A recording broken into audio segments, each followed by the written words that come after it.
वाणी चल रही थी 27/11/65 की तीसरे पेज के मध्यार्ध। बात चल रही थी मनुष्य भगवान हो नहीं सकता। क्या मनुष्य किसे कहा जाता है?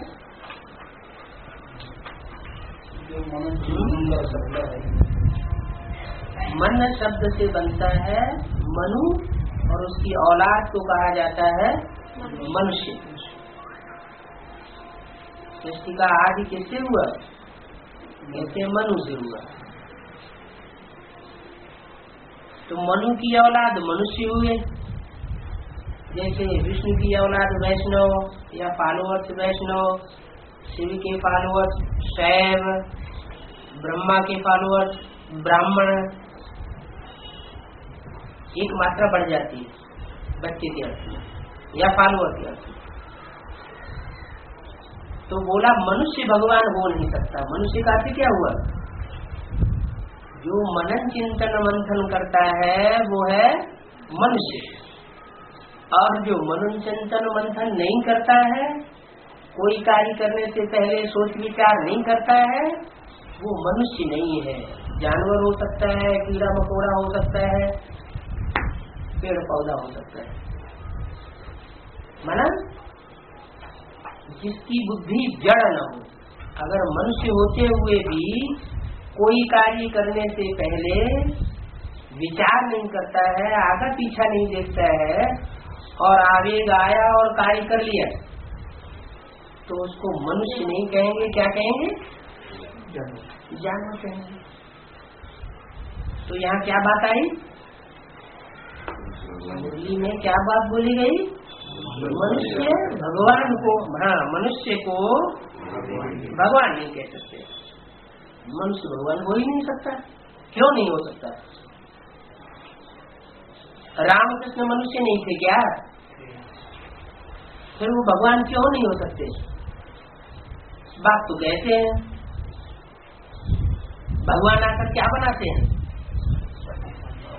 भगवान आकर भगवान भगवती बनाते हैं। मुरली में बोला कि नहीं? क्या बोला? भगवान आकर भगवान भगवती बनाते हैं। तो जब भगवान भगवती बनाते हैं तो नर नारायण नारी लक्ष्मी ये भगवान का रूप हुए ना? है? अच्छा, फिर ये बात जो है कोई को समझ में नहीं आती है कि ये क्यों कहा कि मनुष्य भगवान हो नहीं सकता। इसलिए कहा कि जब तक मनन चिंतन मंथन चल रहा है, ये सेकेंडरी स्टेज है याद की। क्या ये याद की फर्स्ट क्लास स्टेज नहीं है। ऐसी स्टेज हो जो बाप समान हो। हमारा बाप कौन है? शिव। हम आत्माओं का बाप है शिव। और शिव मनन चिंतन मंथन करता है क्या?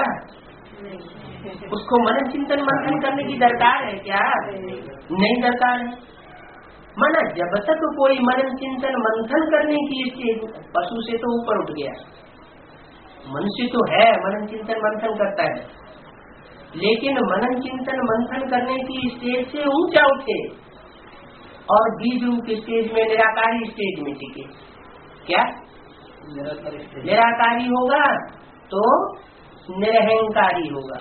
वाचा में निरहंकारी और कर्मेंद्रियों से कर्मणा में निर्विकारी।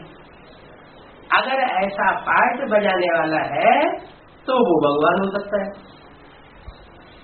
तो लोग उल्टा उठा लेते हैं कि मनुष्य भगवान हो ही नहीं सकता।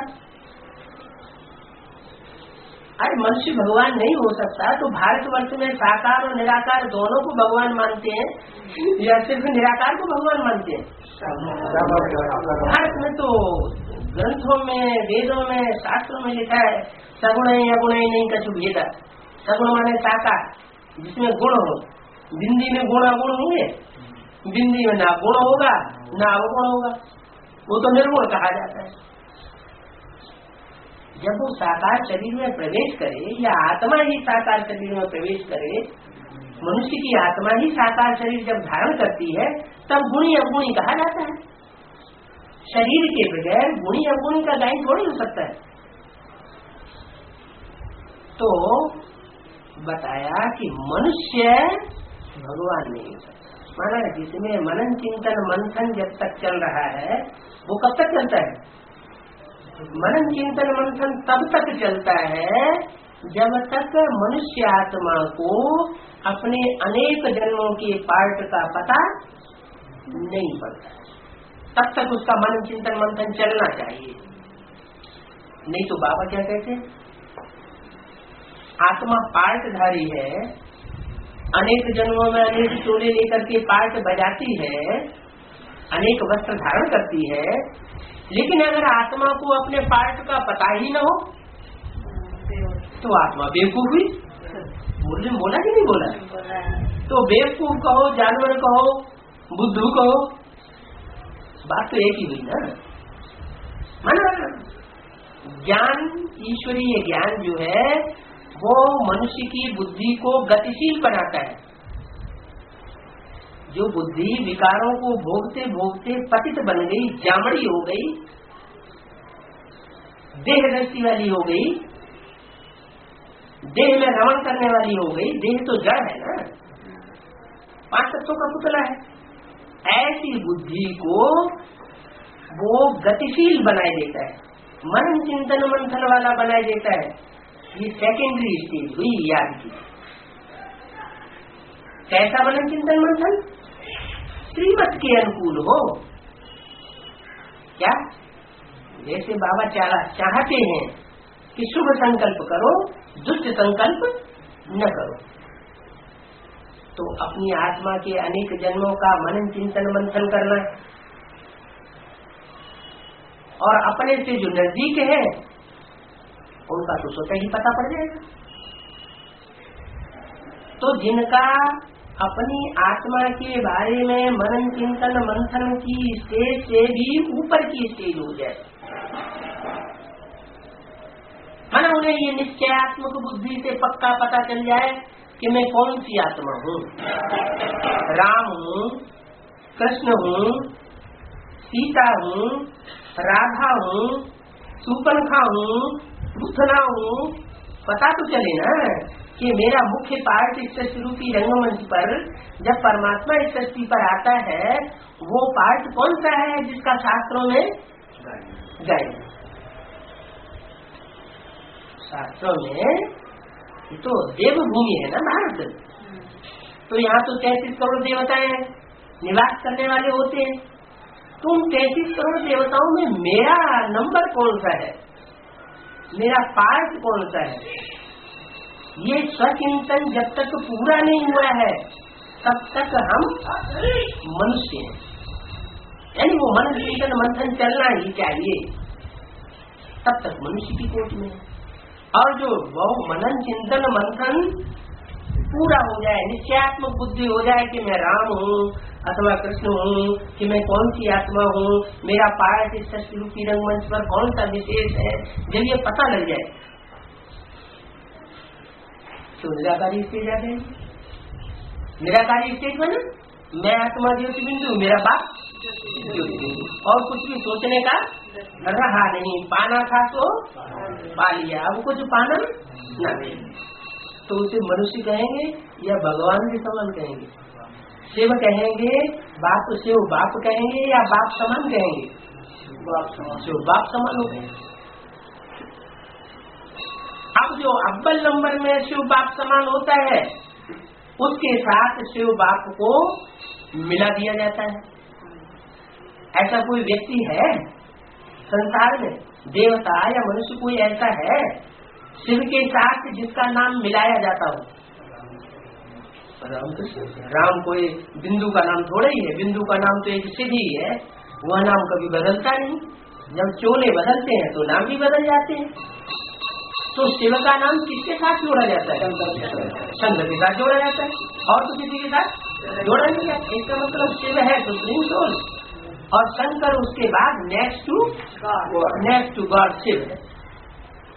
तो जो नेक्स्ट टू गॉड शिव है उसका नाम भारतीय परंपरा में शिव शंकर भोले नाथ कहा जाता है। दोनों आत्माएं अलग अलग, एक शिव है, सदैव कल्याणकारी है, एक शंकर है, इस दुनिया में हर हर बम बम बम विस्फोट का ढाके क्या कर देता है, शांति करा देता है। शंकरो, जो संसार में शांति पैदा कर देता है वो है शंकर। एक और अर्थ निकलता है शंकर का। शंकर का अर्थ होता है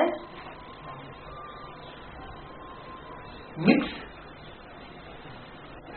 एक तो शिव सुप्रीम सोल उसमें मिक्स हो गया, दूसरे वो राम वाली आत्मा स्वयं है ही है। क्योंकि ये क्या नई बात बता दी, शास्त्रों में तो ऐसा कहीं है नहीं कि शंकर और राम वाली आत्मा एक ही है, नहीं।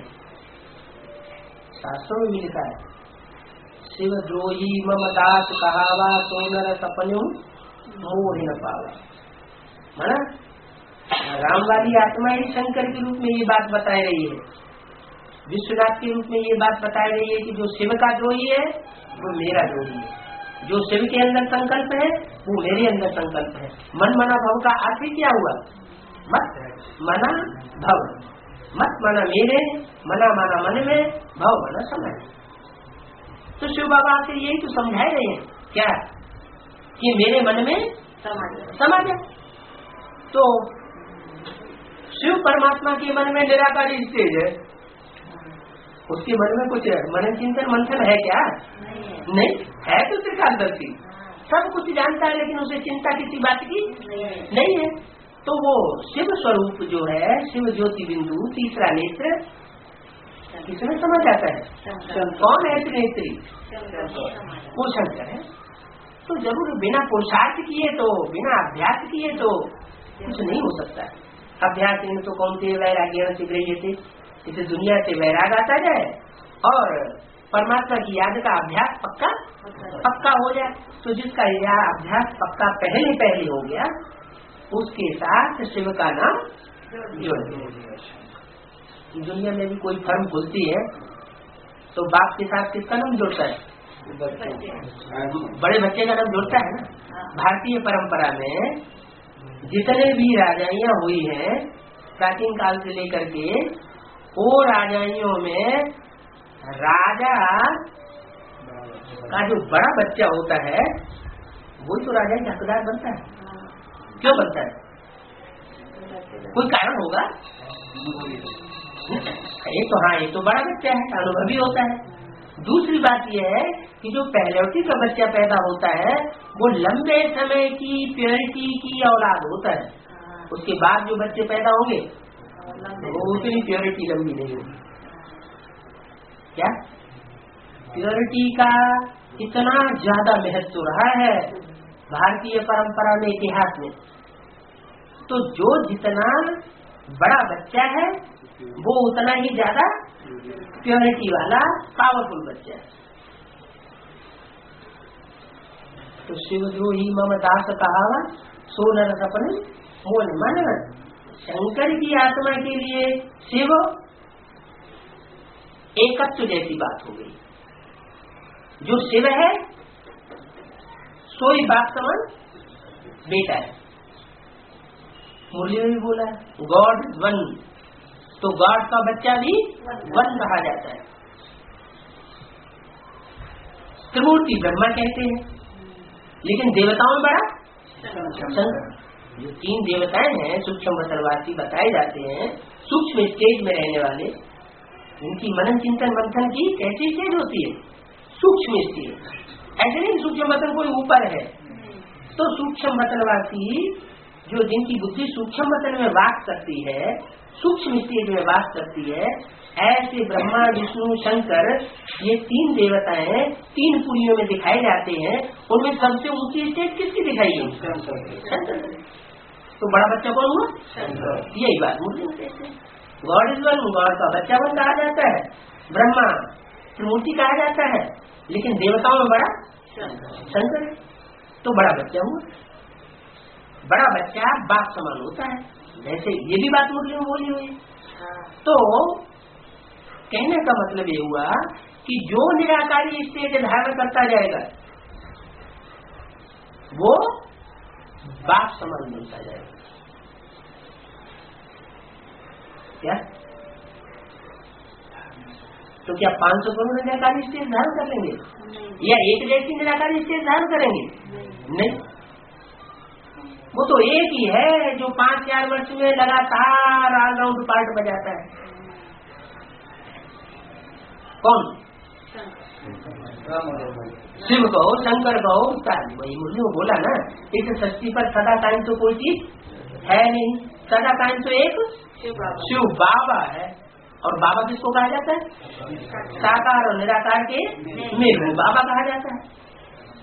तो निराकार शिव और साकार राम का अंतिम चोला 84 जन्म का दोनों मिले तो शिव बाबा कहा जाता है। शिव शंकर भोलेनाथ कहा जाता है भक्ति मार्ग में। शिव शंकर भोले भाले भी कहा जाता है। क्या दो नाम है ना, शिव शंकर। तो शिव क्या है, भोला है कि भाला है? पहला नाम है तो उसका जो गुण है वो भी पहला बताया, शिव शंकर भोला भाला। शिव नाम पहले तो उसका जो गुण है वो कौन सा है? भोला है कि भाला है? भोला है।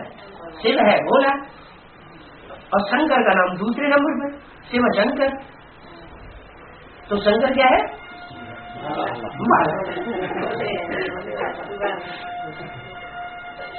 माना शिव के साथ शंकर का जो पार्ट है वो मिक्स पार्ट है। अच्छों के लिए अच्छे से अच्छा है और बुरों के लिए बुरे से बुरा है। वो असुरों का भी बाप है और देवताओं का भी बाप है।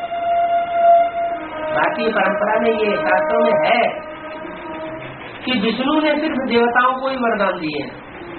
सपोर्ट किसको किया है? देवताओं को सपोर्ट किया है। और शंकर ने सारी दुनिया उसके बच्चे हैं, वो तो विश्वनाथ है। विश्व में असुर भी है और देवताएं भी है, तो वो तो सबको सपोर्ट करता है और सबको अच्छा बनाना चाहता है। क्या किसी के प्रति उसकी दुष्ट भावना? ये तो लौकिक बाप होते हैं कि अच्छा बच्चा काम करता है तो उनको ज्यादा प्रॉपर्टी दे देता है, बच्चा दुष्ट काम करता है लुच्चा लफंगा है तो वो नहीं देता। लेकिन बाप की ऐसी भावना नहीं है, वो सुप्रीम सोल बाप के समान आत्मा है, इसलिए वो पार्ट ही ऐसा बजाती है कि विश्व पिता कहलाती है।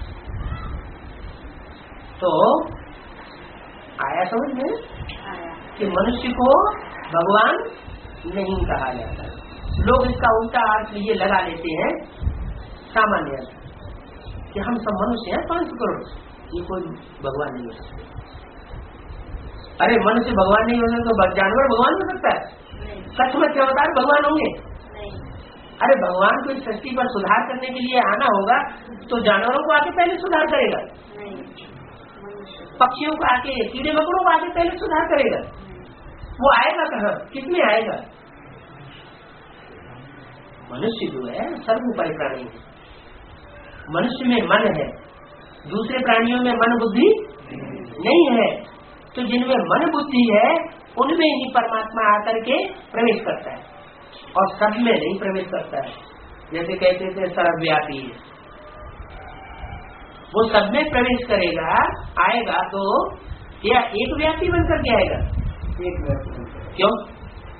परमात्मा सभी का बच्चा है, सभी का बाप है तो सब में आना चाहिए। ये भाई ये कह रहे हैं वो सबका बाप है तो सब में आना चाहिए।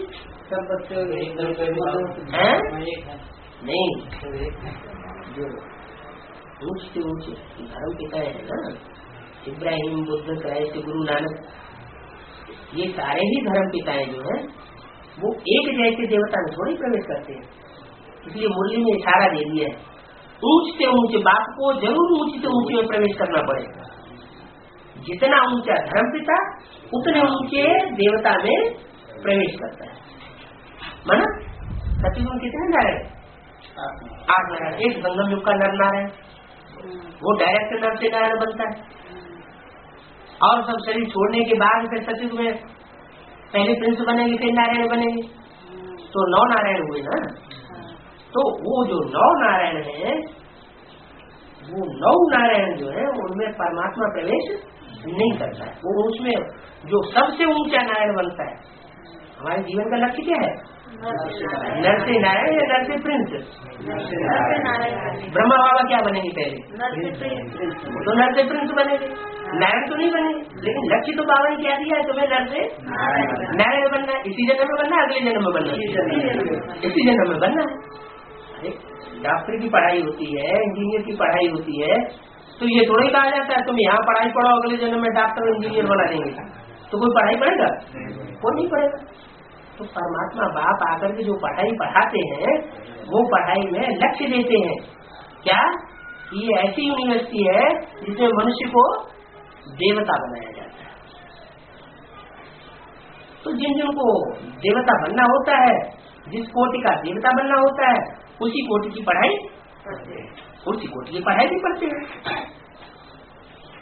जो सबसे ऊंची पढ़ाई पढ़ता है वो अव्वल नंबर का नारायण बन जाता है, नर से नारायण। बाकी जो सचिव के 8 नारायण बनते हैं वो भी तो नंबरवार होंगे कि एक ही नंबर के होंगे? नंबरवार होंगे, क्योंकि एक एक जन्म उनका कम होता जाएगा। तो उन नारायणों में द्वापर युग से जो जो जो दूसरे दूसरे धर्म के पिताएं आते हैं, वो धर्म पिताएं चाहिए। 16 कला संपूर्ण नारायण में कौन से हैं? 9 नारायणों में से 16 कला संपूर्ण नारायण कौन कौन से हैं? अरे 9 नारायण होंगे सतयुग के 8, एक संगम युग का। उनमें से 16 कला संपूर्ण नारायण को कितने होंगे? संगम बस एक ही 16 कला संपूर्ण होगा। बताओ। अरे 8 होंगे तो तुमने बहुत अच्छी बेसिक नॉलेज ली ब्रह्म भगवान में से है, फेल कर दिया। अरे भाई सतयुग में 8 और एक संगम युग का नारायण, दोनों मिलाकर के 9 नारायण हुए। उन 9 नारायणों में 16 कला संपूर्ण नारायण कितने होते हैं? बोलो। क्या डिस्टर्ब होगी? क्या बात होगी? जन्म लेते जाएंगे तो कला थोड़ी थोड़ी कम होती जाएंगे ना। वो कृष्ण की कला कम होगी? नहीं। कृष्ण जो नारायण बनेगा उसको नारायण का लक़ब मिलेगा, तब उसकी कला कम होगी उस समय? अरे पहले कम हो जाएंगे। नारायण बन जाएंगे तभी कम होंगे। अरे जब नारायण गद्दी पे बैठेगा कृष्ण, नारायण बन के गद्दी, तो उसकी कितनी कला होंगी? कम होगी। 16 रहेंगे। कृष्ण 16 कला संपूर्ण नहीं होता है, कृष्ण होता है। तो कृष्ण होता है जब गद्दी में बैठेगा उस समय तो होगा 16 कला। बाद में तो सब धीरे धीरे जितना सुख भोगते हैं उतना कम होता है। पूछा ये जा रहा है कि सतयुग में जो कृष्ण जन्म लेगा तो वो नारायण बनने तक 16 कला संपूर्ण होगा या नहीं होगा? तो 2 नारायण हुए ना 16 कला संपूर्ण। एक संगम युग का और एक सतयुग का पहला नारायण। तो 16 कला संपूर्ण 2 नारायण हुए। अब उनमें नंबर लगाना है, उनमें अव्वल कौन और द्वयम कौन? तो एक प्लस में आ जाता है। क्या कभी कभी जैसे एग्जाम होता है ना, और एक के 99 नंबर दिया जा चुका है एग्जामिनर में, और दूसरा कोई और आ गया, वो 99.1 ले लेता है, तो वो तो फर्स्ट हो गया, लेकिन प्लस में फर्स्ट हो गया। ऐसे ही 69 से लेकर 69 तक 76 तक ब्राह्मणों की दुनिया में यही माना जाता रहा कि ब्रह्मा बाबा उर्फ कृष्ण की सोल 16 कला संपूर्ण फर्स्ट पद पाने वाली है दुनिया में, सर्वोपरि पद। लेकिन सन 76 के बाद जब एडवांस नॉलेज निकलती है तो क्या साबित होता है कि कृष्ण वाली सोल तो शरीर छोड़ने के बाद पद पाती है और नर से प्रिंस बनती है, फिर जाके नारायण बनती है। तो वो रचना होगी सतयुग में या रचयिता होगी? रचयिता बाप को कहा जाता है, रचना बच्चे को कहा जाता है। दोनों में से ताकत किसमें ज्यादा होती है? रचयिता में ताकत ज्यादा होती है। तो कृष्ण को रचने वाला कौन हुआ? कृष्ण को जन्म देने वाला कौन हुआ? कोई तो होगा, ऊपर से तो नहीं चमकेगा, परमधाम से। तो जो कृष्ण को जन्म 16 कला संपूर्ण कृष्ण को जन्म देगा वो तो कलातीत हो गया। इसलिए राम के बारे में क्या बोलते हैं? कलातीत कल्पांतकारी। क्या? कलातीत कल्पांतकारी। कल्पांतकारी। अब कल्प का अंत करने वाला तो शंकर होगा कि राम होगा? भक्ति मार्ग के अनुसार माने दोनों ही एक हैं, दोनों ही इस कल्प का चतुर्युगी रूपी जो कल्प है उसका अंत करने वाले दोनों माने एक ही है। भक्ति मार्ग में दो कर दिए, आत्मा एक ही है। क्या? त्रेता में राम कहा जाता है और संगम युग में साकार राम कहा जाता है, और दूसरा नाम उसका कलयुग के अंत में शंकर कहा जाता है। तो ये हिसाब हुआ क्या कि जितना जितना निराकारी स्टेज को धारण करते जाएंगे उतना उतना ऊंचा पद बनता जाएगा। लेकिन संपूर्ण 100% निराकारी स्टेज सिर्फ 500 करोड़ में से एक की ही बनती है, सारी दुनिया की नहीं बनती। माने परमात्मा सर्वव्यापी नहीं होता है, वो एक व्यापी होकर के आता है। जिस एक में वो व्यापक होता है वही वास्तव में भगवान और भगवती के रूप में संसार में प्रत्यक्ष होते हैं। तो मनुष्य भगवान हो नहीं सकते। आजकल सन्यासी लोग अपन को जगत गुरु कह देते हैं। क्या?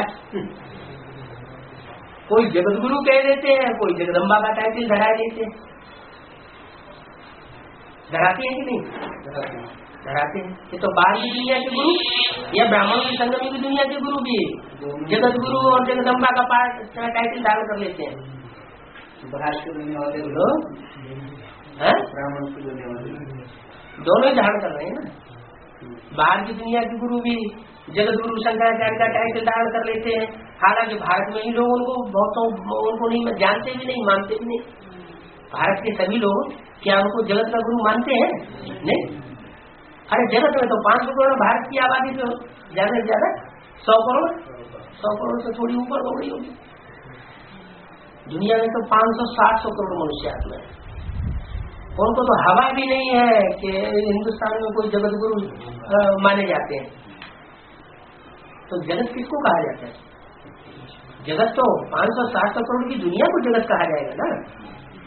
तो सारी दुनिया के सारे मनुष्य मात्र जिसको अपना गुरु मान ले, गुरु माने भारी, अपने से भी ज्यादा पावरफुल मान ले, वो हुआ जगत का गुरु।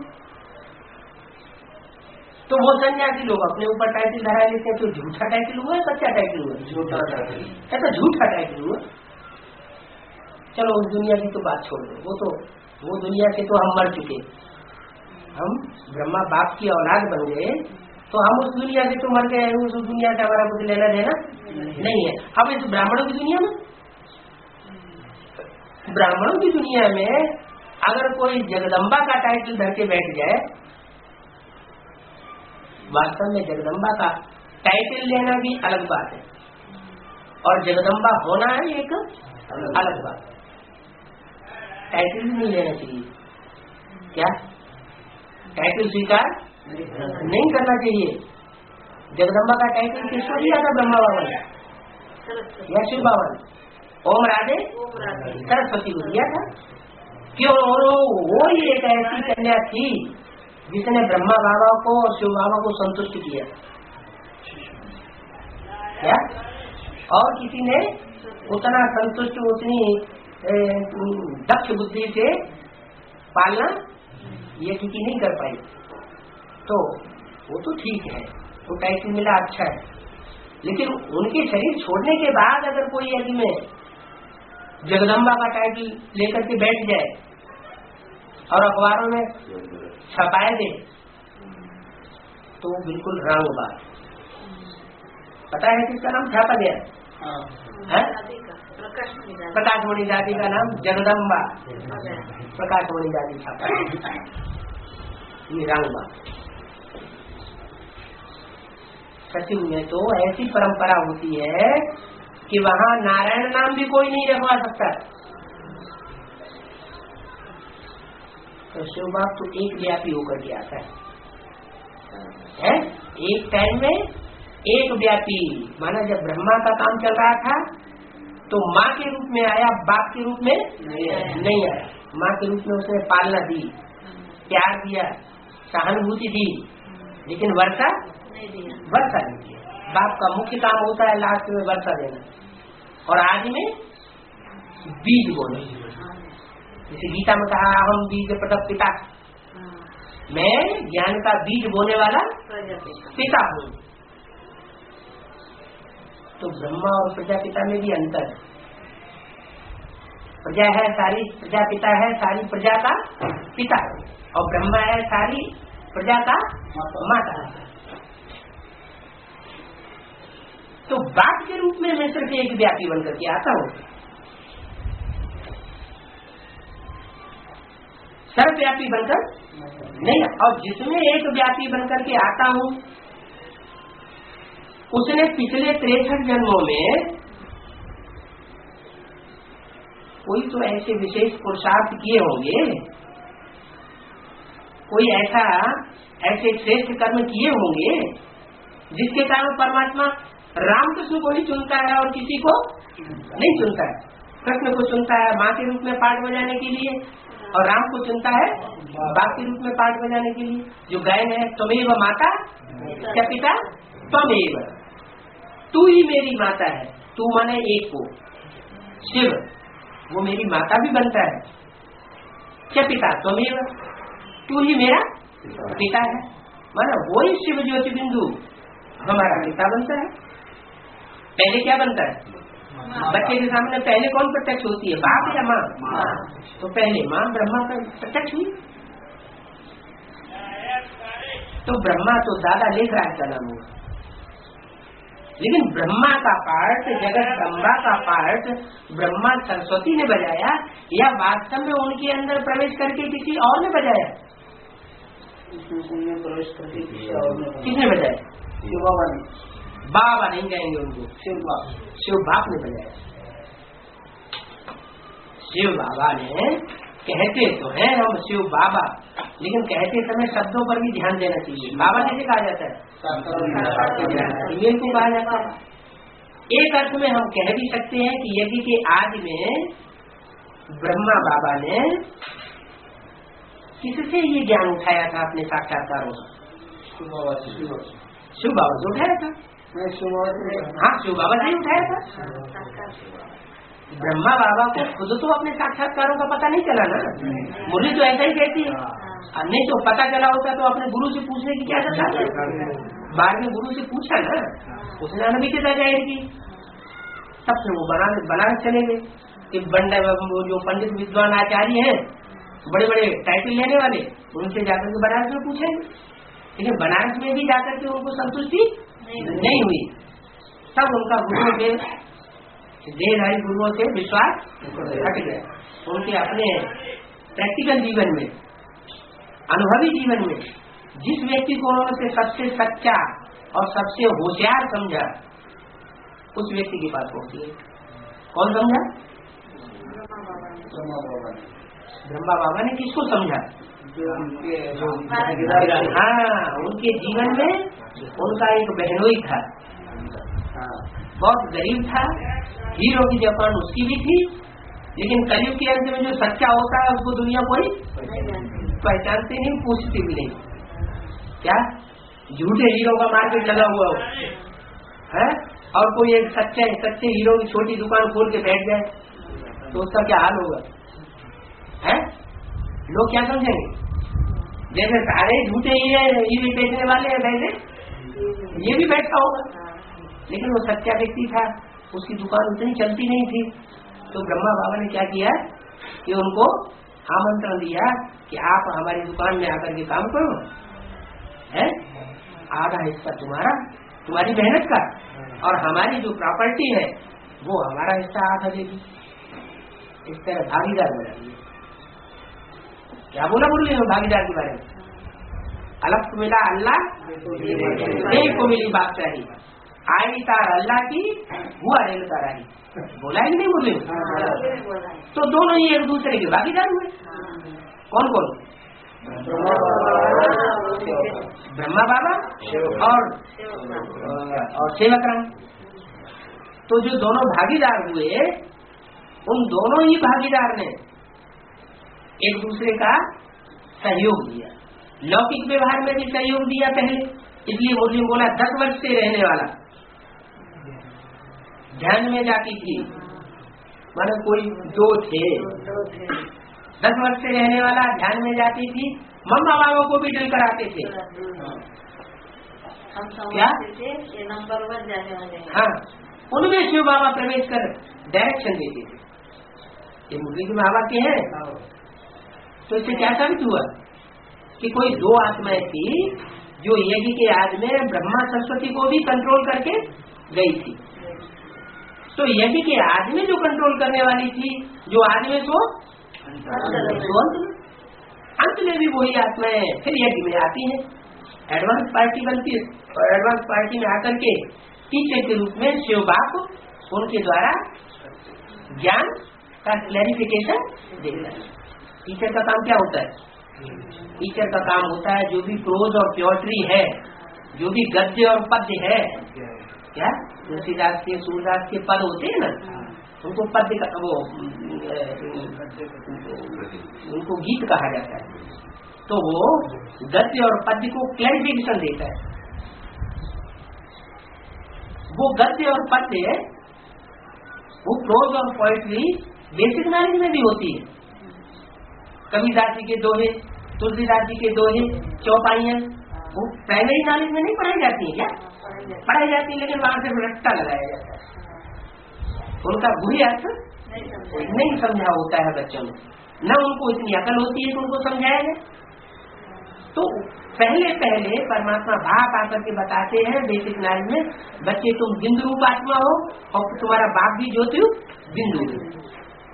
अपने को बिंदु समझोगे, अपने बाप को ज्योति बिंदु के रूप में याद करोगे, तो तुम्हारी बिंदु को याद करते करते बुद्धि कैसी हो जाएगी?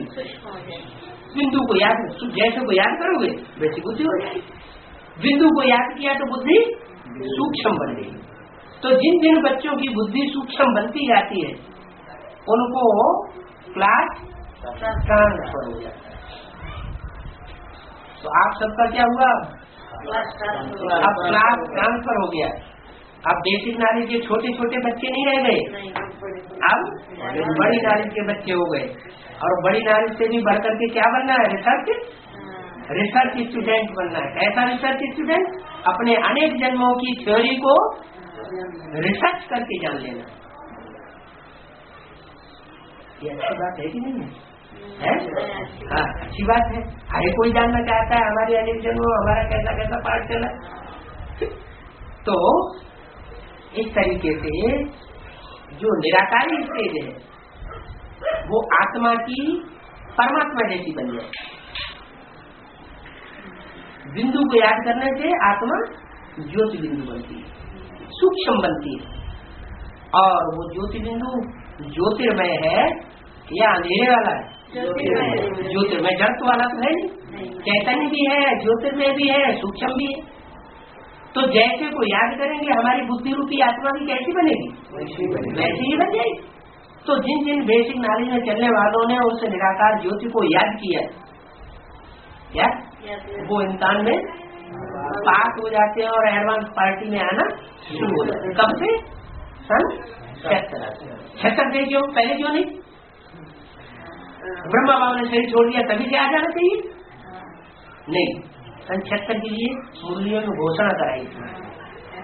ज्ञानामृत में पत्रिका में भी वो घोषणा दर्ज है। और जो चित्र है ना पुराने 30 बाई 40 इंच के बाबा के समय के बनाए हुए, उनमें वो विनाश की घोषणा दर्ज है। वो चित्र बनाए गए थे 65-66 में, जब मम्मा शरीर छोड़ने जा रही थी। उस समय वो चित्रों में ये घोषणा कर दी गई थी कि 10 साल में पुरानी दुनिया का विनाश और नई दुनिया की स्थापना हो जाएगी। तो जिन्होंने बिंदु को याद नहीं किया, बाबा ने जो श्रीमत दी, इस ब्रह्मा को याद नहीं करना है, इनके चित्र नहीं करना है, लेकिन फिर भी उन्होंने क्या किया? ब्रह्मा के चित्र रख दिए, यहाँ पे रखा कि नहीं? यहाँ कहीं नहीं रखा हमने देखा है, यहाँ छुपा गया। अच्छा अच्छा ठीक है। तो बाबा ने मुझे बोला है त्रिमूर्ति में समझाने के लिए तो ब्रह्मा का चित्र है ही, अलग से रखने की कोई जरूरत नहीं है। तो ब्रह्मा का चित्र अलग से रखना तो बेसिक नॉलेज के बड़े बड़े धुरंधर आचार्य है ना, उन्होंने सिखाया। बाबा की सीमत क्या है, अगर ब्रह्मा का चित्र रखेंगे तो पतित हो पड़ेगी, बुद्धि भ्रष्ट हो जाएगी। हाँ, तो इसका मतलब ये हो जिन्होंने बिंदु को याद किया, अपनी ज्योति बिंदु आत्मा और परमात्मा ज्योति बिंदु को याद किया, उनकी बुद्धि सूक्ष्म बन गई। इसके लिए मुरलियों को बोला हुआ है, स्पष्ट कर दिया है, आत्मा रूपी सुई की सारी कट उतरने पर तुम बच्चे डायरेक्ट बाप से सीखोगे। क्या बोला, ये माला की मुरली के जोड़ करके रखना चाहिए। क्या, आत्मा रूपी सुई की सारी कट उतरने पर तुम बच्चे डायरेक्ट बाप से सीखो।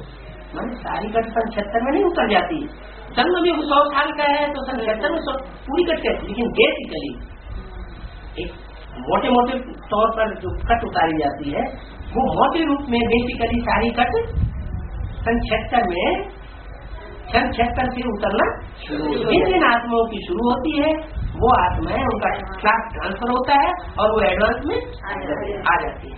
और एडवांस में आकर के सुप्रीम सोल बाप से, जिसने पहले माँ का पाठ बजाया था ब्रह्मा के द्वारा, अब एडवांस में आकर के सुप्रीम टीचर से डायरेक्ट पढ़ाई पढ़ी शुरू। मैं तुम्हारा बाप भी हूँ, मैं तुम्हारा टीचर भी हूँ, मैं तुम्हारा गुरु भी हूँ, तीनों एक ही है। माना ब्रह्मा के थ्रू न बाप बनता है वर्षा देने वाला, न वो मुरली को अव्यक्तवाणी को समझाने वाला टीचर बनता है, और न वो सदगति देने वाला सदगुरु साकार बनता है। सदगुरु अकाल मूर्ति कहते हैं ना, वो सदगुरु कहता है जिसकी मूर्ति ही न हो, जिसको काल खा जाए। तो ब्रह्मा को क्या हुआ, काल खा गया। कोई दीदी दादियों का भगत बैठा होगा तो वैसे इसे ग्लानी करते हैं। अरे ग्लानी करने की बात नहीं है, जो सच्ची बात होती है वो वैसे ही कही जाती है। अगर काल न खा जाता ब्रह्मा को तो मंदिरों में ब्रह्मा की पूजा होती, भक्ति मालूम। अगर ब्रह्मा को काल न खा जाता तो मंदिरों में ब्रह्मा की मूर्ति रखी हुई होती, पूजा करने के लिए मूर्ति नहीं रखी जाती। एक ही जगह है पुष्कर में वो कोई जाने वाला वहाँ पूजा नहीं करता, वो वहाँ के जो रहने वाले ब्राह्मण है, जैसे माउंट आबू में रहने वाले ब्राह्मण वही ब्रह्मा को पूजते हैं। क्या, वही भगवान के रूप में उसको गीता का भगवान टाइटल दे दिया, वही भगवान मानते हैं। दूसरा कोई बाहर से जाने वाला भगवान नहीं मानता, दुनिया भी आज नहीं मानती। दुनिया के लोग सच्चाई को स्वीकार, ब्रह्म कुमारी द्वारा स्वीकार नहीं करना चाहते। नहीं, अभी भी नहीं चाहते। हाँ जी, ठीक है, संस्थाएं सभी अच्छी होती है, सब अच्छा काम करने के लिए करती है, जन कल्याण के लिए करती है, लेकिन उनका बुरा रूप कोई क्यों देखे। जैसा जो करेगा, हमारी भारतीय परंपरा में कर्म की थ्योरी दिखाई गई, जैसा जो करेगा वैसा पाएगा। हम किसी की बुराई क्यों देखें। लेकिन अपने लिए सद्गुण ग्रहण करने के लिए हमें एक एक को परख करके गुरु बनाना पड़ेगा। क्या, इसलिए कहते हैं पानी पिए छान के और गुरु करे जान के। अब हमें अपने जीवन के लिए, सुधार के लिए ऊंचे से ऊंचा गुरु तलाशना है, तो हम तो अपनी बुद्धि का उपयोग करेंगे ना कि भगवान कौन है और इनमें से शैतान कौन है। तो हमारी बुद्धि में तो आ गया कि इस दुनिया में कोई मनुष्य भगवान नहीं होता। जिनका दिमाग चलता है वो भगवान नहीं है, और जो निश्चिंत है, चिंता रहित है, वो भगवान का रूप है। तो आज दुनिया में कौन ऐसा है जिसको चिंता नहीं खाती है। चिंता कांपे में के ही नहीं खाया, के ही जगह जाए न व्यापी माया। बाबा मिल गए तो चिंता करी। हाँ, वो ठीक है। तो बाबा का स्वरूप अगर पहचान लिया तो इस बात से पहचानो, क्या बाबा को कोई चिंता है? बाबा को अगर कोई चिंता नहीं है, कोई मनन चिंतन मंथन अपने बारे में कुछ चलता नहीं है या दुनिया के बारे में चलता नहीं है, निश्चयात्मक बुद्धि हो गई है, तो वो बाबा है। अगर निश्चयात्मक बुद्धि नहीं है तो हमारा बाबा नहीं है। चिंता ताकि कीजिए जो अनहोनी वो बनी बनाई बन रही है। तो जब सब कुछ बनी बनाई बन रही है, इस बात में ब्राह्मण को विश्वास हो गया, शिव परमात्मा की वाक्यों पर विश्वास हो गया, अपनी आत्मा के ऊपर, अपने पार्ट के ऊपर विश्वास हो गया, तो चिंता क्यों करना। लेकिन ऐसी स्टेज बनाने में टाइम लगता है। मुख से कह देना एक अलग, हमें कोई चिंता नहीं, अंदर से नहीं होनी चाहिए। हाँ, लेकिन अंदर से समझते हैं कि हमें चिंता अभी भी खाए रही है। अच्छा, तो जो निराकारी स्टेज बनती है, वो निराकारी स्टेज ब्रह्मा की जीते जी नहीं बन सकी, नहीं बन सकी, इसलिए सूक्ष्म शरीर धारण। 3 शरीर होते हैं, एक होता है कारण शरीर जो परम धाम से आता है बिंदु, और दूसरा होता है सूक्ष्म शरीर जो हम रात को सो जाते हैं तो चारों तरफ भटकता रहता है, वो सूक्ष्म शरीर या साक्षात्कार में चला जाता है। और तीसरा होता है स्थूल शरीर 5 तत्वों का। तो ब्रह्मा बाबा बीज रूप इससे धारण नहीं कर सके, इसलिए उनको सूक्ष्म शरीर, जैसे भूत प्रेतों का होता है ना, भूत प्रेत में 2 प्रकार के होते हैं, अच्छी योनियों वाले भी होते हैं और दुष्ट कर्म करने वाले भी होते हैं। तो जो श्रेष्ठ योनियों तब तक नहीं अस्त हो सकता जब तक दूसरी तरफ सूर्य उदय न हो जाए। एक तरफ सूर्य उदय होता है, प्रत्यक्ष होता है संसार में, तो दूसरी तरफ चंद्रमा अस्त हो जाता है। तो ये सारी बातें हैं कहाँ की, इन सारी बातों का फाउंडेशन तो यहाँ पड़ता है ना। ब्रह्मा बाबा की सोच तब तक आ रही है जब तक ब्राह्मणों की दुनिया में वो ज्ञान सूर्य तीसरा नेत्र प्रत्यक्ष नहीं।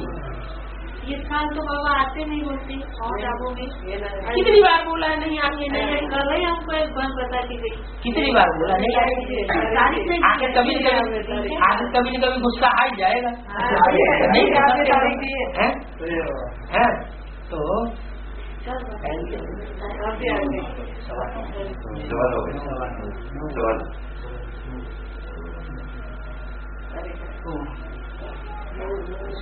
हाँ जी।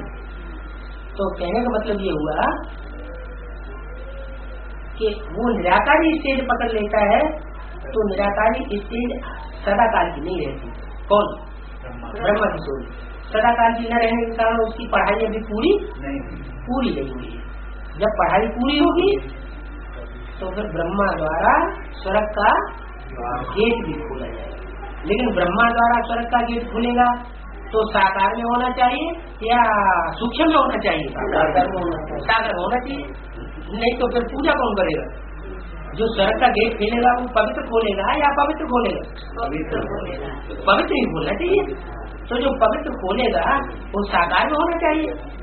तो जरूर है जगत पिता है तो जगत अम्बा भी कोई पाठधारी है, एडवांस पार्टी में। तो जो जगत पिता के साथ जगदम्बा है वो माँ है सारी सृष्टि की। इसलिए उसमें कौन प्रवेश करके आत्मा पाठ बजाती है? ब्रह्मा की आत्मा उसमें प्रवेश करके पाठ बजाती। इसलिए मुझे बोला है वास्तव में ये ब्रह्मा तुम्हारी जगदम्बा है। क्या जगदम्बा कौन है? ये ब्रह्मा तुम्हारी जगदम्बा है।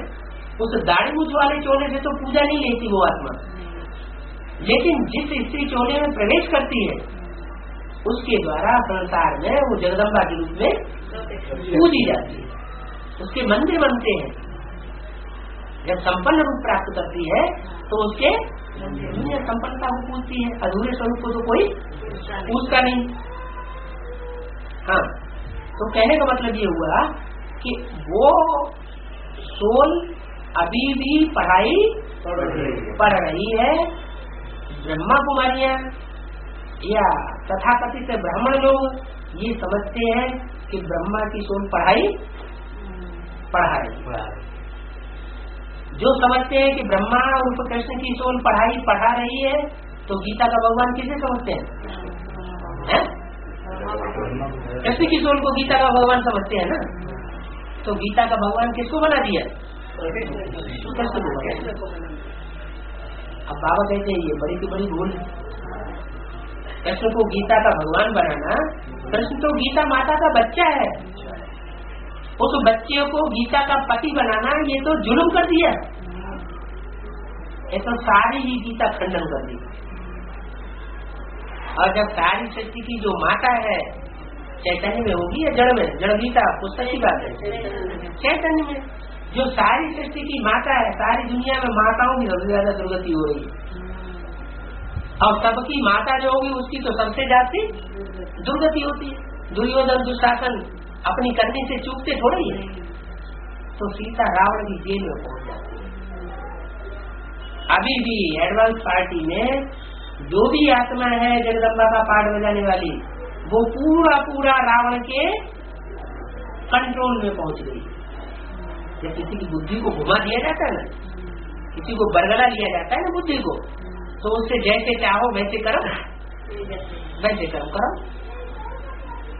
तो जब पूरी ही गीता खंडित हो जाती है, तब परमात्मा शिव रौद्र रूप धारण करता है।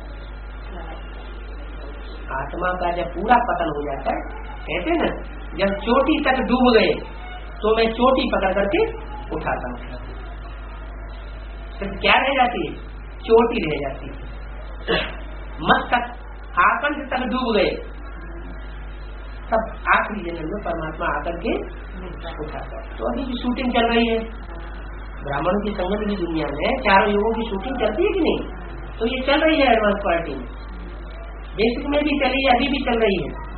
जब ये शूटिंग पूरी होती है, दुर्गति का जो क्या कहते हैं, दुर्गति का अंत होता है, अति हो जाती है दुर्गति, तब अति का अंत करने के लिए परमात्मा गुप्त से प्रत्यक्ष हो जाता है। तो अभी वो टाइम आ गया, अभी वो समय आ गया जब जगदम्बा महाकाली का रूप धारण करके जितने भी असुर हैं ब्राह्मणों की दुनिया में, उन सबका सफाया कर देगी।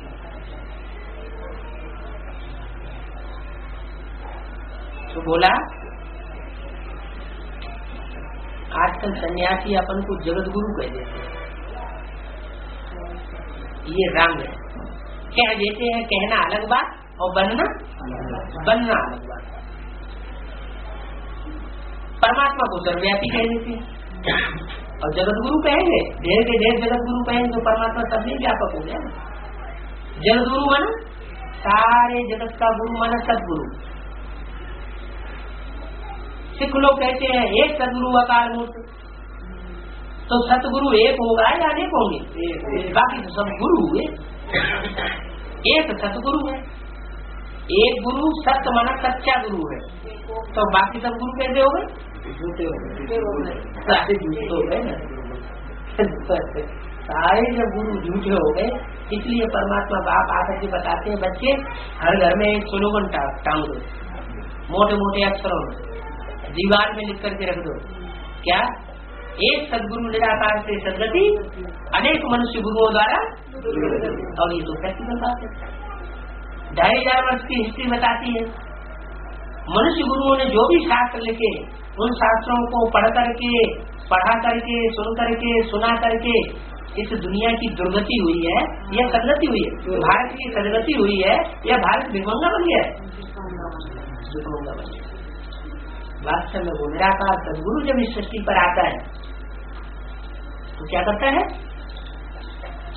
सदगति, सत्ययुग की स्थापना करता है। बाकी सब पापी दुनिया बनाएंगे, पापी कलयुग की स्थापना करेंगे। सारी बातें उल्टी समझ लेते हैं, कह देते हैं कृष्ण कब आया, कौन से युग में आया? द्वापर के युग में आया। महाभारत युद्ध कराया, रिजल्ट क्या हुआ? तमो प्रधान कलयुग आ गया। अरे तुम भगवान आया, तमो प्रधान कलयुग की स्थापना करके गया। भगवान आएगा तो भगवान उत्थान करके जाएगा या पतन करके जाएगा? अरे इस दुनिया में जो छोटे मोटे धर्म पिताएं आए हैं, इब्राहिम बुद्ध क्राइस्ट, उन्होंने भी आकर के कुछ न कुछ तो उत्थान किया, नहीं पतन किया दुनिया का। तो भगवान की कितनी ग्लानि कर दी है कि भगवान कृष्ण द्वापर के अंत में आया, महाभारत युद्ध कराया, महाभारत युद्ध कराने के बाद दुनिया में कलयुग स्थापन हो गया, पापी कलयुग की स्थापना करके चला गया। इससे तो अच्छा ना आया होता तो बढ़िया है। तो गलत बातें बुद्धि में बैठाई हुई, बाप आकर के उन बातों को सुधार रही है। मेरे बच्चे, कृष्ण तो सचिव के आदि में होता है। क्या कृष्ण कितने कला संपूर्ण? 16 कला संपूर्ण। एक तरफ शास्त्रों में कह दिया सचिव 16 कला संपूर्ण, त्रेता 14 कला संपूर्ण, द्वापर 8 कला संपूर्ण, कलयुग कलाहीन हो जाता है। 4 कला से कम से होते कलाहीन हो जाता है। एक तरफ शास्त्र में ये बात कह दी और दूसरी तरफ लिख दिया कृष्ण द्वापर युग में आया। अरे द्वापर युग में तो 8 ही कलाएं होती है, कृष्ण द्वापर युग में कहाँ से आ गया? द्वापर युग में आएगा, द्वापर के अंत में आएगा, क्योंकि तमो प्रधान दुनिया की स्थापना करके रहेगा, पापी कलयुग की स्थापना करके रहेगा। ऐसा तो बोल नहीं सकता। जो पापी कलयुग की स्थापना परमात्मा आकर के करे, परमात्मा तो उत्थान करने आता है सृष्टि का, तो वो आता ही है कलयुग के अंत में। कल्पांतकारी कहा जाता है परमात्मा को। क्या कहा जाता है? सतयुग, त्रेता, द्वापर, कलयुग, इन 4 युगों का जो कल्प है उस कल्प का अंत करने वाला कहा जाता है। तो कलयुगी पापी दुनिया को नष्ट करने वाला है, समाप्त करने वाला है, अनेक धर्मों को नष्ट कर देता है और एक सद्धर्म की स्थापना करता है। गीता में भी क्या लिखा है? विनाशाय है एक धर्म संस्थापनार्थ है। जो एक श्रेष्ठ धर्म है उसकी स्थापना करके आता हूँ, करने के लिए आता हूँ, और सब धर्मों का विनाश। हिंदू, मुसलमान, सिख, ईसाई जितने भी ये दुष्ट धर्म फैले हुए, विदेशी और स्वदेशी, उन सबको खलास कर एक मत की स्थापना करता हूँ, एक राज्य की स्थापना करता हूँ, एक धर्म की स्थापना करता हूँ, एक भाषा की स्थापना करता हूँ। अगर दुनिया में एक मत, एक राज्य, एक भाषा, एक धर्म की स्थापना हो जाए तो दुनिया में सुख शांति होगी या अशांति होगी? सुख शांति होगी। तो शास्त्रों में गाया हुआ भी क्या? नारायण का राज्य, नारायण का राज्य था। कृष्ण 16 कला संपूर्ण था, बचपन का नाम है कृष्ण, बड़ा होता है तो उसका नाम पड़ता है नारायण। गाते भी हैं, कीर्तन में भी गाते हैं, हे कृष्ण नारायण वासुदेव। ये तीनों नाम एक आत्मा के हैं या 2 के नाम है? जो बचपन में कृष्ण है, बड़े होकर के नारायण बनता है। वही 16 कला संपूर्ण होता है जो सतयुग में गायन होता है। द्वापर युग में 8 कला संपूर्ण श्री कृष्ण भगवान कहाँ से आ गया? तो सारा शास्त्रों में अगरम बगरम कर दिया है, मनुष्य गुरुओं ने किया। मनुष्य विकारी होते हैं, कामी, क्रोधी, लोभी, मोही, अहंकारी होते हैं। गुमुख से पैदा होने वाले, उनकी बुद्धि भी कैसी हो जाएगी? वैसी कीचड़ पट्टी की बुद्धि बन जाती है और दुनिया को बना देते हैं। सारी दुनिया नीचे गिरती है। हिस्ट्री ये कहती है कि दुनिया देश में भले वो अनेक शादियां करते हैं, अनेक बार डाइवोर्स देते हैं, फिर भी व्यभिचारी नहीं बनते एक ही टाइम पर। यहाँ तो 5 स्टार होटल खोल करके सत्यानाश कर दिया। अभी बाप कहते हैं अब भ्रष्टाचारी से श्रेष्ठाचारी बनो, परमात्मा बाप ही आकर के ये कार्य कराएंगे।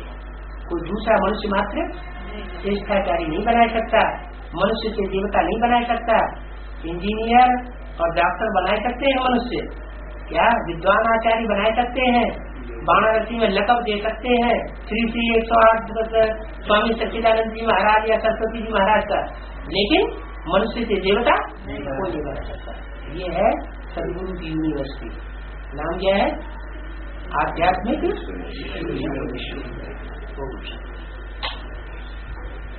और इस बात पर भी साबित हो जाता है ना कि अगर ब्रह्मा बाप द्वारा शिव बाप प्रत्यक्ष हुए होते तो सारी दुनिया उनके सामने झुकी होती और शिव ब्रह्मा मिला कि एक क्या होता हुआ क्या शिव ब्रह्मा मिला कि गुरु है तो सारी दुनिया माने ना। भगवान